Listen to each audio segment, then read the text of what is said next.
Bom dia, meus queridos alunos. Vamos começar mais um dia de atividades, né? Hoje, quarta-feira, nós teremos aula de Ciências e Geografia, começando pela aula de Ciências. Então, peguem um livro de vocês aí na página 300, 301 e 302, para darmos continuidade ao nosso assunto, falando sobre a água, não é isso? Então, nós que falamos nas aulas anteriores sobre a água, né, os estados físicos da água, né, que são encontrados na natureza de forma sólida, líquida e gasosa. Eu fiz a explicação para vocês, dei a explicação em vídeo, mandei as atividades, nós corrigimos na videoaula, então foi bem interessante, vocês pegaram muito bem o assunto. Vimos também essas mudanças, né, de estado físico, como ocorre de acordo com a temperatura e a altitude, né, o calor também, ocorre essas mudanças de estado físico, de sólido para líquido, de líquido para sólido, de líquido para gasoso e assim por diante. Então, nós vimos essas mudanças de estado físicos, né, a condensação, a solidificação, a fusão e também a vaporização. Foi o que nós vimos também nas aulas anteriores e ficou bem claro. Então, hoje, a nossa continuação, né, desse tema, dessa unidade, vai ser falando sobre o ciclo da água na natureza. Então, é o que fala justamente aí na página 300, que vai falar sobre a circulação da água no ambiente e a importância desse ciclo para os seres vivos, né, para o clima, né, para o ambiente. Então, nós vamos fazer essa leitura agora. Então, acompanhem aí no texto de vocês na página 300. Então, como nós já vimos, né, a água ela é encontrada em diversos lugares da Terra. Quais são esses lugares? Né, em aquíferos, oceanos, rios, lagos, na atmosfera, nas geleiras e etc. Então, nós encontramos a água em diversos ambientes da Terra. As nuvens, por exemplo, que vemos no céu, né? Elas são formadas a partir de gotículas, né, que foram suspensas de água, né? E vão diretamente para a atmosfera. No entanto, a quantidade de água da atmosfera, ela está no estado gasoso. Essa água que nós encontramos na atmosfera, ela está em estado gasoso, né? Então, é um estado físico ao qual não é visível, né? Nós não podemos ver, porque ela está naquele estado de vapor, né? Então, as gotinhas, elas sobem, né? Como nós vamos aprender agora nesse ciclo da água. Então, essas gotículas da água ficam suspensas, né, na atmosfera, e elas não são visíveis. Elas são invisíveis, né? Porque está na forma gasosa, a forma de vapor. Nós também encontramos a água no subsolo, né? Para quem não sabia, também nós encontramos a água tanto na atmosfera como também no subsolo. A água da chuva, por exemplo, ela penetra quando chove, ela penetra no solo, né? E até encontrar uma camada impermeável. O que é essa camada impermeável? Essa camada impermeável é uma camada ao qual a água ela não pode infiltrar, não dá para infiltrar, ou seja, não tem como ela passar, né? Então, chamamos essa camada de camada impermeável, que é incapaz de infiltrar aquela água que vem das chuvas, né? Que vai diretamente para o solo. Ali ela vai se acumulando, então essa água vai se acumulando, né, no subsolo, né, nos depósitos subterrâneos, como chamamos, né, que são os aquíferos. Eu estou mostrando na imagem também para vocês terem mais uma melhor visualização do que são esses aquíferos e como a água ela penetra aí no subsolo. Muitas vezes ela jorra desses aquíferos naturalmente. Como ela vai jorrar naturalmente? Em forma de fontes, as fontes naturais que encontramos em alguns lugares aqui do planeta, né? Em algumas regiões, aquelas fontes naturais, né? E os rios também. Então, É dessa forma, né, que a água é encontrada no subsolo. Então, a água, ela passa de um local para outro por meio das mudanças físicas, né? De mudanças de estado físico da água. E o que é que vai levar essas mudanças de estado físico? Justamente a temperatura, né? A variação da temperatura do ambiente. Então, de acordo com essa variação de temperatura, a água ela muda de local, né? De um local para outro. Então, nós chamamos essas mudanças de local, de um lugar para outro da água, de ciclo da água. Então, nós vamos saber aí no esquema, eu vou colocar no slide, o ciclo da água para vocês entenderem como é que acontece. E também tem no livro de vocês, tá certo? Mas a do slide vai ser mais, vai ter mais coisas do que a do livro. A do livro é só apenas um resumo. Então, eu quero passar completa para vocês entenderem como acontece esse ciclo da água, essa mudança de estado passo a passo. Então, vamos ver aí o que é o ciclo da água, né? Que também pode ser conhecido como ciclo hidrológico, né? Que é justamente essas mudanças pelas quais a água passa no ambiente. Nós chamamos de ciclo hidrológico ou ciclo da água. Tanto faz esses dois sinônimos aí, certo? Essas duas variações. O ciclo da água é a mesma coisa que ciclo hidrológico, tá certo? Então, vamos ver aí o esquema de como acontece esse ciclo hidrológico na natureza. Então, eu tô colocando aí na imagem, né, no slide, para vocês acompanharem a figura do seguinte ciclo da água, o ciclo hidrológico e as suas etapas. Então, aí nós temos 5 etapas de representação esquemática do ciclo hidrológico. Então, primeiro aí, né, que vocês estão observando. O calor do sol provoca a evaporação da água de oceanos, mares, rios, poças de água e a transpiração de animais e plantas. Então, é a primeira etapa aí, né? Lógico, o calor do sol ele vai provocar a evaporação da água, né? Como eu já tinha explicado na aula anterior. A segunda etapa, o vapor de água se eleva e, ao encontrar o ar mais frio da atmosfera, condensa-se, formando as nuvens, que eu também já expliquei na aula passada, nesse processo de formação das nuvens, se chama condensação, né? Esse processo, essa mudança de estado físico. Então, esse vapor d'água vai se elevar, se encontrar o ar mais frio se encontra com o ar mais frio da atmosfera e vai condensar e vai formar essas nuvens aí.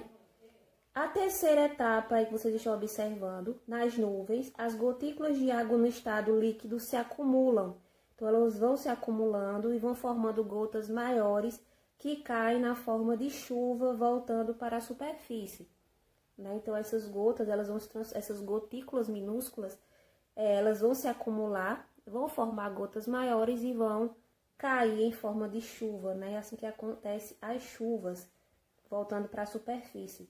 A quarta etapa, em muitas regiões do planeta, a baixa temperatura faz com que as gotículas nas nuvens congelem, transformem-se em cristais de gelo e caiam em forma de flocos de neve. Então, isso acontece aí em algumas regiões, né, mais frias. Também aqui no Brasil também acontece essa parte, aí algumas da região sul, por exemplo, acontece muito. Aí essas formas, né, de cristais de gelo que se congelam, né, a água congela e vai cair em forma de flocos de neve. E a última parte, né, a quinta parte da água que chega até a superfície da terra, penetra no solo e forma as águas subterrâneas. Outra parte se junta aos rios, lagos, mares e oceanos. Pela ação do calor do sol, parte dessa água irá evaporar novamente e assim o ciclo vai se repetindo. Então, esse foi o esquema de representação do ciclo hidrológico em 5 etapas. Como acontece esse ciclo, né? Então, tudo depois de passar por esse processo novamente, ela vai fazer o mesmo ciclo, ele vai se repetir novamente. Já está dentro do ciclo, então ele vai se repetindo, vai passar por tudo isso de novo, desde a primeira etapa até a quinta etapa e assim se repetir novamente. Depois dessa explicação, né, da representação de como acontece esse ciclo hidrológico, né, da água, então eu quero que vocês leiam aprendendo um pouco mais aí, sobre o aquífero Guarani, né, que é um aquífero que é o maior reservatório de água doce subterrânea do mundo, né? É a água que nós falamos que é encontrada lá no subsolo. Não tem como ela infiltrar, passar. Então, ela vai encontrar essa camada impermeável que é incapaz de infiltrar essa água lá no subsolo. Então, vai se tornar os aquíferos, né? Que nem eu falei, que esses aquíferos podem jorrar de forma naturalmente, né? Em forma de fontes. Ou também passar para os rios. Então, eu quero que vocês leiam aí, né, sobre esse aquífero Guarani, que é um dos maiores do mundo, né? Além disso, nós podemos também citar, né, sobre a poluição desses aquíferos também, né? A utilização de agrotóxicos em plantações, as fezes de animais, entre outras poluições do solo, também ameaçam esses aquíferos aí, tá certo? Não só esse, como também outros existentes no Brasil. Então, eu quero que vocês leiam também para aprender um pouco mais sobre esse aquífero maior, né, um dos maiores do mundo aí. Vamos passar para a página 301, onde vai falar sobre a importância do ciclo da água. Então, vocês me perguntam qual a importância do ciclo da água. É importantíssimo esse ciclo da água na natureza, né? O ciclo da água, ele tem a função de conservar os ambientes da Terra, né? E quais são esses ambientes? Os rios, lagos, né? Os reservatórios subterrâneos também, né? Então, ele tem essa função de conservar esses ambientes da Terra. Então, quando nós falamos de evaporação, de condensação, de formação das nuvens, nós estamos falando também do ciclo que esse ciclo, depois que ele faz esse processo, ele irriga diversas regiões de ambientes da Terra, não é isso?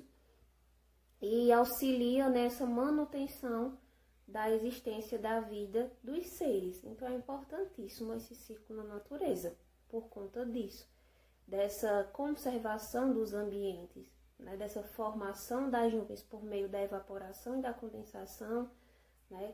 Por meio dessas chuvas que caem em diversas partes do ambiente, que servem justamente para irrigar nessas regiões, para mantermos, né? Manter os seres vivos, né? Fazer a manutenção, auxiliando nessa manutenção da espécie dos seres. Então, é importantíssimo esse ciclo da água na natureza.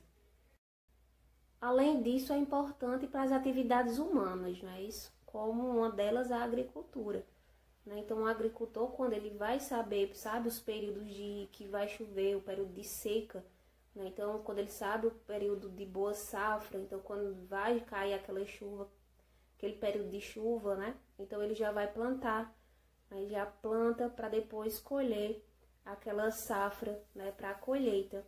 Então, é importante também aí para as atividades humanas, não é isso? E principalmente para a agricultura. Então, tá aí a explicação da importância desse ciclo no meio ambiente para nós seres vivos. Vamos dar continuidade aí ao nosso assunto. Então, nós vamos falar sobre o ciclo da água e o clima, né? Então, vocês já já se perguntaram de onde vem a chuva que cai na cidade, né? De onde vem essa chuva que cai na cidade onde moramos? Já se perguntou de onde vem? Então, nós vamos saber agora. Então, acompanhem aí a explicação. Então, aí, para vocês saberem de onde vem essa chuva que cai aqui na cidade, né? Na nossa cidade. No Brasil, existe um fenômeno, né? Esse fenômeno é chamado de rios voadores. O que são os rios voadores? Vamos ver aí no vídeo. São massas de ar cheias de vapor de água que são carregadas pelo vento. Na floresta amazônica brasileira, a intensa transpiração das árvores, e o vapor da água, ao se condensar, gera intensa formação de nuvens naquela região. Interessante, né? Então, também tem a ver essa chuva com a nossa floresta. Por isso que é importante preservar a nossa floresta amazônica, né? Que também sofre grande perseguição humana aí, né? Desmatamento, queimadas. Então, olha só como é importante manter essas florestas por conta também do ciclo da água. Então, observem aí no vídeo. Para essa explicação, né, de formação de nuvens naquela região, os ventos que entram no continente vindos do Oceano Atlântico vão empurrar as nuvens carregadas de umidades até as regiões sul e sudeste do Brasil, onde elas provocam as chuvas. É interessante, né, esse processo. O vento leva, empurra, né, esses ventos que vêm do Oceano Atlântico, então eles vão sendo empurrados, né, as nuvens carregadas, o vento vai empurrar essas nuvens carregadas e assim acontece a chuva naquela localidade, né, provoca a chuva naquela região. Então, são os ventos vindos do oceano que vão empurrar essas nuvens que estão carregadas de gotículas, né, como nós vimos no ciclo da água, a evaporação da água. Vai se acumular aquelas gotículas minúsculas, transformar em gotas maiores e assim cair em forma de chuva. É por isso que o desmatamento da floresta amazônica é bastante preocupante, né, porque o desmatamento ele vai afetar o clima, ele afeta o clima, né, tanto dessas regiões que acontecem, como também as regiões mais distantes, né? E vai provocar também, vai interferir esse desmatamento também na erosão, né? Aí o que é a erosão? Que nós já falamos, a erosão que é o desgaste do solo, não é isso? Então esse desmatamento vai causar essas alterações climáticas. E essas alterações climáticas vão interferir também no ciclo da água. Então, tá vendo como uma coisa leva a outra, né? Então, o desmatamento na floresta amazônica, ela vai interferir no ciclo da água, no clima da região, como também outras regiões mais distantes, né? Então, como eu já expliquei, se uma coisa acontece lá em outro estado, né? Não é na nossa cidade, vai afetar aqui também.